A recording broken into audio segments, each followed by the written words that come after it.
지난주에 우리는 오병이어에 담긴 영적 의미와 그 본질에 대해서 살펴보았습니다. 마태는 오늘 말씀에서 이 오병이어의 이적 사건과 한 쌍을 이루는 물 위를 걸으시는 예수님과 베드로 사도의 일화를 소개하고 있습니다. 마태뿐만 아니라 같은 본문을 전하는 마가와 요한은 왜 이 두 사건을 한 곳에 묶어서 소개하고 있을까요? 그렇습니다. 제자들은 실제로 이 두 사건을 차례대로 경험한 것입니다. 그렇다면 왜 예수님께서는 이러한 순서대로 이 두 사건을 두 사건 속으로 제자들을 또 무리들을 안내하셨을까요? 우리가 알고 있듯이 마태는 철저히 이스라엘의 역사적 배경을 가지고 이 두 사건을 유대인 독자들에게 전하고 있습니다. 그건 바로 모든 이스라엘 사람들이 증언하고 고백해왔던 그들의 신앙 사건, 즉 출애굽 사건을 배경으로 하고 있다는 점입니다. 우리가 모두 잘 알고 있듯이 이 출애굽 사건의 핵심은 한 마리의 어린 양을 잡아먹고 구원을 체험했던 유월절과 또 홍해바다를 건너는 이적이 자리하고 있습니다. 이런 맥락에서 우리는 예수님이 왜 오병이어 이적 직후에 바로 제자들을 바다 건너편으로 보내셨는지 짐작할 수 있습니다. 즉 예수님은 오병이어의 이적을 통해 당신 자신이 바로 이스라엘 백성들이 애굽에서 구워 먹고 구원을 체험했던 한 마리의 어린 양으로 오셨음을 드러내셨습니다. 그래서 요한복음에서는 이런 이스라엘의 역사적 배경에 익숙치 않은 독자들을 배려해서 6장 4절에서 이렇게 얘기하고 있죠. 마침 유대인의 명절인 유월절이 가까운지라 하면서 이 오병이어의 이적이 어떤 의미를 가지고 있는지 우리에게 알려주고 있습니다. 즉 예수님 당신이 먼저 홀로 당신 스스로 십자가에서 우리들을 살리기 위한 양식, 즉 떡과 물고기가 되신 것입니다. 실제로 예수님 당신이 직접 가장 먼저 이 오병이어의 이적의 첫 시작, 떡과 물고기가 되셨다는 메시지입니다. 바로 이 점이 오늘 이 오병이어의 이적의 본질임을 지난주에 여러분과 함께 나누었습니다. 이스라엘 백성들은 지금까지 이 땅에 살아오면서 자신이 모든 백성의 구원을 위해 자기 생명을 내놓겠다는 사람을 본 적이 없었습니다. 이 땅에서 그런 소리를 들을 수 없었기에 그것은 분명히 보이지 않는 하늘의 소리였습니다. 마태는 바로 이 메시지를 자신의 유대계 독자들이 알아차리기를 바라고 있습니다. 그러므로 세례 요한의 처참한 죽음, 단 일말의 의미도 없을 것 같은 그런 비참한 죽음을 보셨음에도 예수님은 하나님 나라 사역에서 손을 떼시기는커녕 오히려 그렇기에 이제 당신 자신을 내놓아야겠다는 결정을 하셨고 바로 그 결정의 표현이 오병이어 이적 사건이었음을 알 수 있습니다. 그런데 이처럼 분명히 눈에 보이고 손으로 만질 수 있는 하늘의 소리를 듣고서도 당시 제자들뿐만 아니라 이스라엘 백성들은 예수님을 통한 하나님의 메시지를 알아듣지 못합니다. 마가복음은 이 부분을 이렇게 표현합니다. 이는 그들이 그 떡 되시던 일을 깨닫지 못하고 도리어 그 마음이 둔하여 졌음이러라. 이렇게 표현하고 있습니다. 또 요한복음에서는 이 부분을 너희가 나를 찾은 것은 표적을 본 까닭이 아니요 떡을 먹고 배부른 까닭이로다 라고 예수님이 직접 묘사하고 계십니다. 오늘 본문은 바로 이런 제자들의 예수님께 대한 몰이해와 이스라엘 백성들의 신앙적 무감각 상태를 배경으로 하고 있습니다. 오병이의 이적을 행하신 예수님은 제자들을 배에 태워 먼저 바다 건너편으로 보내십니다. 그리고 당신은 그 자리에 남아 무리들을 각자의 집으로 돌려보내시고 홀로 기도하러 산에 오르십니다. 그런데 제자들이 탄 배는 육지에서 수울이나 떠나 있는데 갑자기 풍랑을 만난 것입니다. 갈릴리 바다의 돌풍에 익숙한 어부들이었지만 바다 가운데에서 한밤에 만난 이 풍랑은 그들의 힘만으로 헤쳐나가기에 역부족이었습니다. 그들은 거친 풍랑 속에서 다시 되돌아올 수도 그렇다고 앞으로 나아갈 수도 없는 바다 한가운데에 갇혀버린 것입니다. 본문 24절은 그들의 이 상황을 다음과 같이 묘사하고 있습니다. 배가 이미 육지에서 술이나 떠나서 바람이 거스름으로 물결로 말미암아 고난을 당하더라.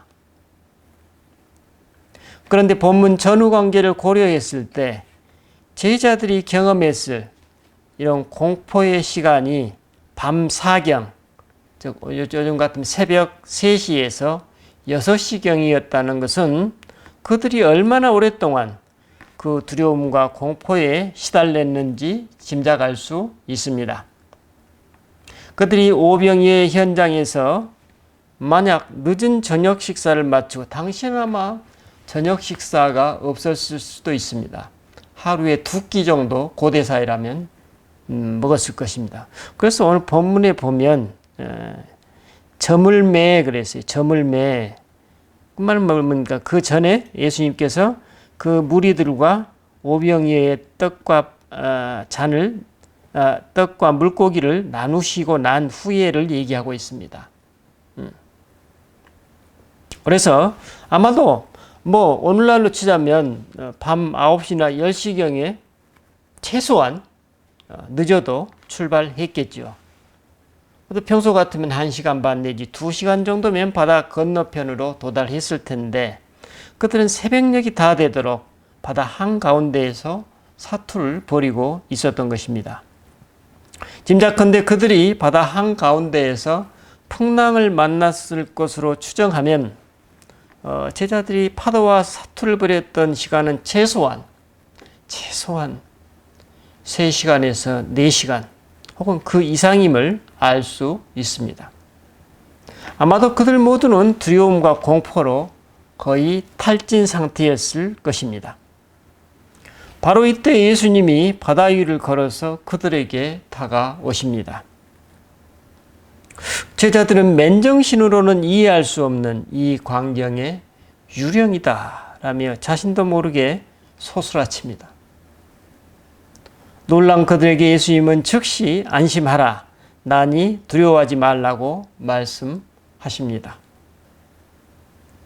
이 순간 무슨 생각을 했는지 베드로 사도가 간구합니다. 주여, 만일 주님이시거든 나를 명하사 물 위로 오라 하소서. 아마도 베드로 사도는 이 믿기지 않는 광경에 자신도 모르게 예수님이 진짜 맞는지 확인해보고 싶었던 것 같습니다. 예수님을 믿어서가 아니라 예수님이 진짜 맞는지 확인하고 싶었겠죠.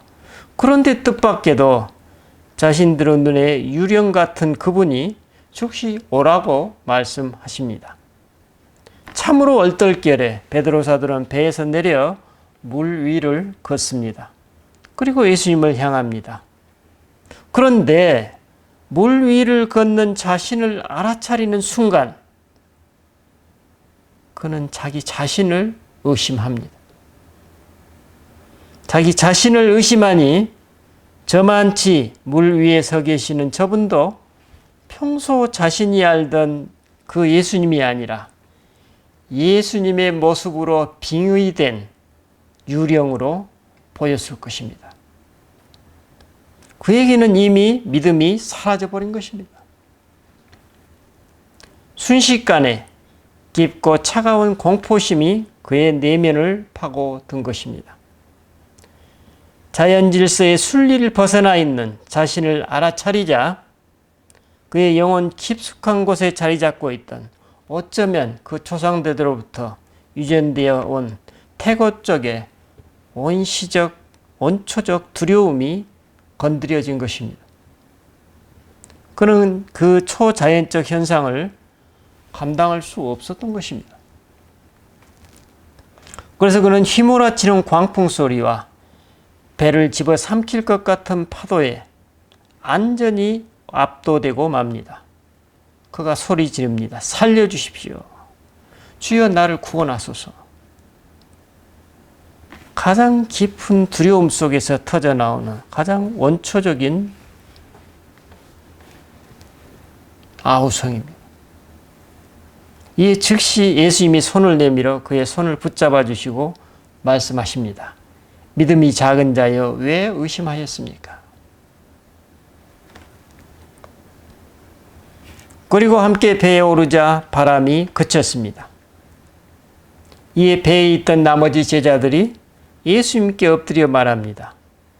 진실로 하나님의 아들이로소이다. 우리는 잠시 물 위를 걸으시는 예수님과 그 예수님의 구원을 체험한 베드로 사도의 일화를 살펴보았습니다. 그렇다면 여기서 마태가 이 본문을 통해 오늘 우리에게 던지고 있는 메시지는 무엇일까요? 그렇습니다. 우리는 본문에서 예수님의 믿음이 작은 자여 왜 의심하였느냐라는 말씀과 제자들의 고백, 당신은 진실로 하나님의 아들이로소이다라는 고백에 주목하게 됩니다. 여기서 특히 주목할 수 있는 대목은 예수님이 말씀하시는 믿음입니다. 여러분, 예수님 여기서 어떤 의미의 믿음을 말씀하고 계시는 것일까요? 예수님이 여기서 베드로 사도로 하여금 물 위를 걷게 하는 비법이 목적이셨을까요? 그런 목적을 이루기 위해서 베드로 사도의 믿음이 중요하다는 의미였을까요? 아마 그랬다면 예수님은 그 자리에서 제자들에게 물 위를 걸을 수 있는 비법을 수련시키셨을 것입니다. 그렇다면 여기서 예수님이 말씀하시는 믿음이란 어떤 의미였을까요? 우리가 하나님의 백성으로서 이 세상을 살아가다 보면 느닷없이 광풍이 불어닥치고 거친 파도가 덮치는 위기와 공포의 순간을 맞을 수 있습니다. 우리는 사실 한치의 앞도 내다볼 수 없는 채로 매일의 일상을 살아가고 있습니다. 요즘에 뉴스를 보면 이러한 우리들의 현실이 더욱더 실감나죠. 그때가 언제일지 우리는 전혀 알지 못합니다. 그렇게 우리는 이따금씩 아무런 준비 없이 이미 와 있는 풍랑과 사투를 벌이게 됩니다. 그런데 순간 그 사투의 와중에 불현듯 나 혼자가 아니라는, 지금 어떤 분이 나와 함께 하신다는 직감을 느끼기도 합니다. 하지만 깊은 혼돈의 와중이기에 우리는 내면 깊은 곳에 이 음성에 위안을 느끼기보다는 더 큰 혼란 속으로 빠지곤 합니다. 베드로 사도가 그랬듯이 우리는 그 혼돈 속에서 물속에 빠져 죽을 지경인데 이제는 유령까지 들러붙는구나 하는 마음속 탄식을 뇌까릴 수도 있습니다. 아니, 무의식 중에 일어나는 얘기죠. 그렇습니다. 그런데 믿음은 바로 이 순간에 필요합니다. 거친 풍랑을 뚫고 세미하게 들려오는 그 음성에 귀 기울이라는 것입니다. 세상이 아무리 요란하고 혼란스럽다고 하더라도 고요히 현재에 머물러 보라는 것입니다. 숨가쁜 무한경쟁의 소용돌이 속에서 정신없이 꼬리에 꼬리를 무는 그런 자기 생각으로부터 잠시 벗어나 보라는 것입니다. 광풍을 뚫고 들려오는 예수님의 음성, 나다 두려워하지 말아라. 는 바로 그 음성에 귀 기울이라는 것입니다. 그러면 벌써 평안과 안정을 누리는 구원을 경험하게 될 것이라는 것입니다. 오늘 우리라면 센터링 기도를 통해서 실제적인 삶의 광풍에서 한 발짝만 벗어나 보라는 것입니다. 그 불안과 두려움의 광풍 속에서 내 생각은 단지 그 광풍이라는 상황에서 나타나는 반응의 한 영역일 뿐이지 그 생각과 반응 자체가 내 자신이 아니라는 것입니다. 다시 말하면 반응하고 있는 내 안의 영역과 그 반응을 알아차릴 수 있는 나, 즉 우리 자아의 핵심과 내 자아의 주변부에서 일어나고 있는 현상을 분별하라는 것입니다. 구분하라는 것입니다. 이처럼 내 주변의 상황과 내 안의 생각과 느낌을 알아차리는 나, 즉 우리 자아의 핵심을 이루는 이 영역은 우리의 생각과 감정으로 오염될 수 없는 참된 우리 자신만의 순수한 영역입니다. 우리는 이 영역을 우리의 참된 자 혹은 진정한 나로 규정할 수 있습니다. 하지만 오늘 현대인은 바쁜 일상과 세상의 거친 광풍에 휘둘린 나머지 그런 진정한 나로서 살아가지 못할 때가 많습니다. 그래서 우리는 일상의 혼돈 속에서 난이 두려워 말라는 세미한 음성을 분별하지 못하고 오히려 그 음성을 헛것을 들은 양, 헛것을 본 양, 더 깊은 혼돈 속으로 빠져들게 됩니다. 하지만 우리가 우리의 상황과 환경을 있는 그대로 알아차릴 수 있는 내 안에 참된 자아에 연결될 수만 있다면 우리는 생각과 감정의 광풍으로부터 조금 더 거리를 둘 수 있습니다. 우리는 이때 그리스도의 현존과 그분의 이끄심에 더 온전히 따를 수 있다는 메시지입니다. 왜냐하면 우리가 마주하는 상황과 현실을 맑게 볼수록 우리는 귓전을 울리는 광풍 소리보다 그 광풍 소리를 뚫고 들려오는 흔들림 없는 음성, 고요하지만 의심의 여지가 없는 분명한 음성, 그 주님의 음성을 더 잘 들을 수 있기 때문입니다. 그래서 우리는 하루에 단 15분 혹은 30분만이라도 하나님 안에서 고요히 머무르는 그 시간이 매우 소중합니다. 매일의 일상에서 이를 실천한 사람은 그 시간의 가치를 알기 때문입니다. 우리는 매일 이 고요한 시간을 통해 내 안에 가장 깊은 영역에서 가장 맑게 내 삶의 영역들을 알아차리는 그 내적인 나에게 새롭게 열리게 됩니다. 그리고 그런 나를 이끄시고 나와 함께 하시는 그분께 다시금 내 자신을 개방하게 됩니다. 그래서 우리는 우리 표면의식보다 더 깊은 곳, 우리 자아의 핵심이고 나의 참된 자아이고, 반면에 우리 의식의 표면에서 일어나는 온갖 현상들, 꼬리에 꼬리를 물고 이어지는 생각들과 다양한 감정들은 단지 우리 자아의 외피를 이루는 그런 영역으로 구별할 수 있습니다. 그리고 우리를 두려움과 공포에 몰아넣는 현상은 우리 자아의 중심이 아니라 우리 의식의 표면에서 일어나는 것들임을 깨닫게 됩니다. 우리가 이처럼 내 의식의 표층에서 일어나는 현상 자체를 내 자신과 동일시해버리면 그것은 어떻습니까? 참으로 혼란에 빠지게 됩니다. 하지만 동일시하지 않는다면 우리는 내 앞에 서 계시는 예수님을 빙의된 유령이라고 치부해버리는 그런 착각 속에 빠지지는 않을 것입니다.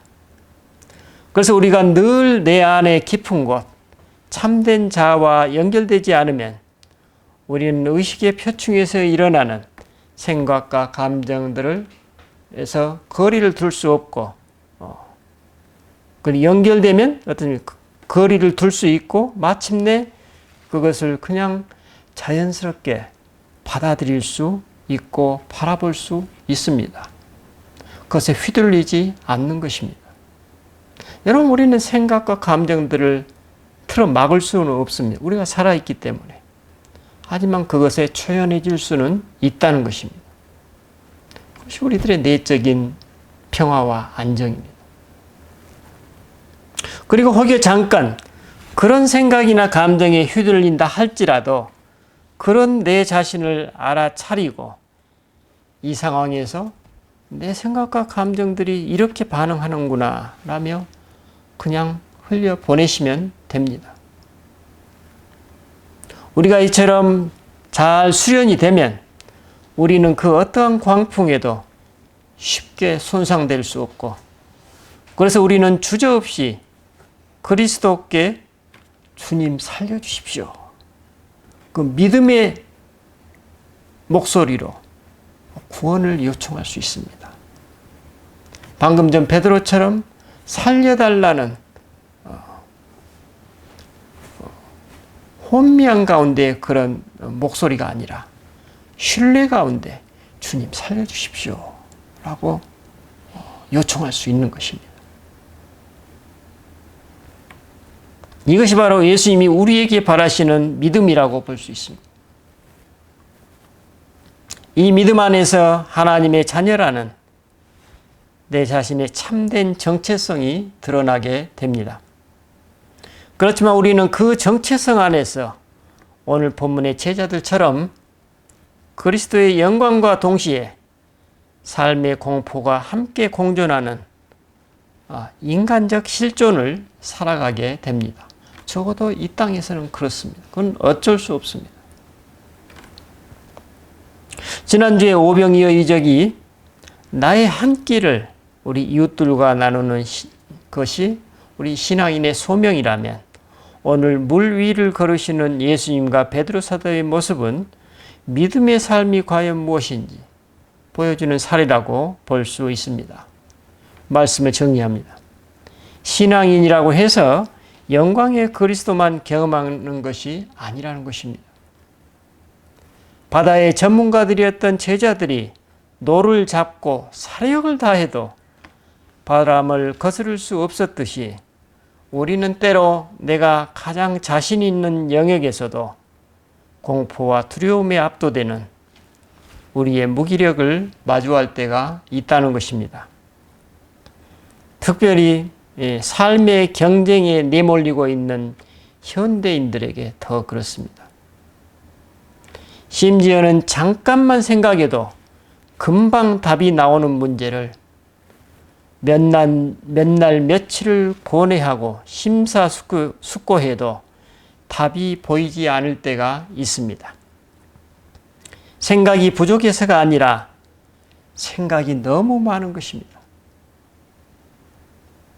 이처럼 오늘 우리 현대인들은 자신의 생각마저도 마음대로 내려놓지 못하는 무능력을 경험하고 있습니다. 왜 그렇습니까?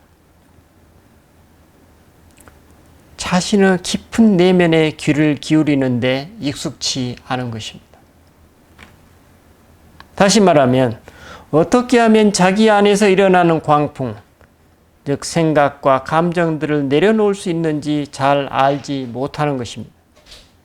우리가 이처럼 생각을 내려놓을 수 있는 능력이 부족하면 우리의 삶은 늘 지금까지의 타성에 밴 행동과 관점에서 벗어나지 못합니다. 습관적인 삶에서 벗어나지 못하고 자신도 모르게 과거에 끌려다니는 삶을 살게 됩니다. 이런 삶은 자유롭지 못하고 이런 삶에는 존엄과 품위도 찾아보기 어렵습니다. 여러분, 하루의 일과 중 잠깐 그분 앞에 앉아 보십시다. 많은 게 필요하지 않습니다.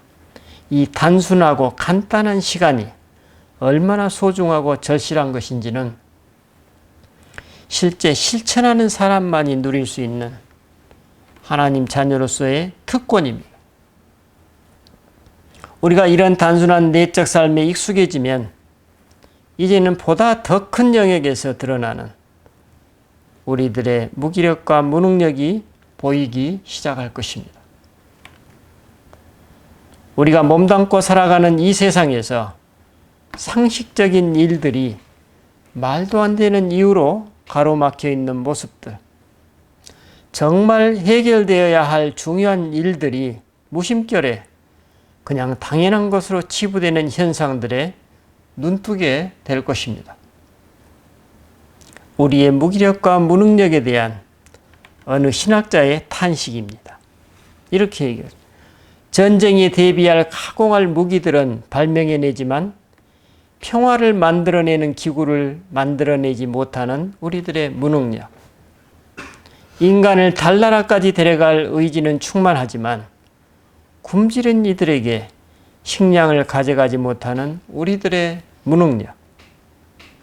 바다 깊은 곳에서 노래하는 고래의 소리는 들으면서 바로 옆 골목에 울부짖는 소리는 듣지 못하는 우리들의 무능력.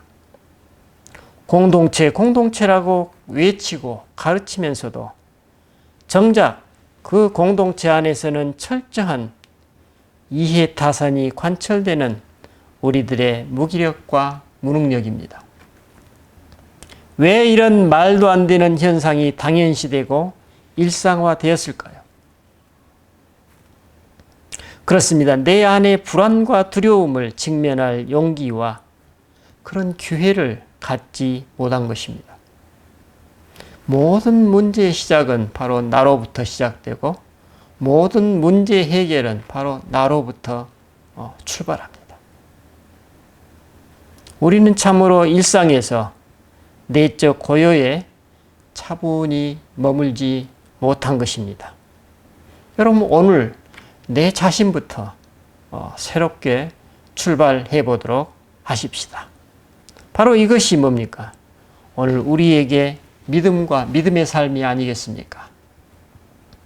기도하십시다. 주님, 우리는 오늘 물 위를 걸으시는 당신의 초자연적인 면모에서 하나님의 진리가 육신이 되신 그 신비로운 영광을 바라봅니다. 그런데 그 영광은 당신이 원하시면 무엇이든지 하실 수 있기 때문이 아니라 우리 삶의 결정적인 순간, 광풍의 순간에 우리를 위해 당신이 행하시는 일, 그것이 바로 당신의 영광이라는 사실을 깨닫습니다. 그리고 그 영광의 순간에 우리를 당신께 온전히 내어 맡길 수 있는 믿음이 필요하다고 일깨워 주십니다. 주님, 매일의 일상에서 당신과 함께 고요를 누리게 하옵소서. 우리가 마주하는 광풍이 그 고요 속에 잠잠하게 잦아드는 하나님의 은총이 늘 우리 안에서 경험되게 하옵소서. 감사드리고 우리 주 예수 그리스도 이름으로 기도드립니다. 아멘.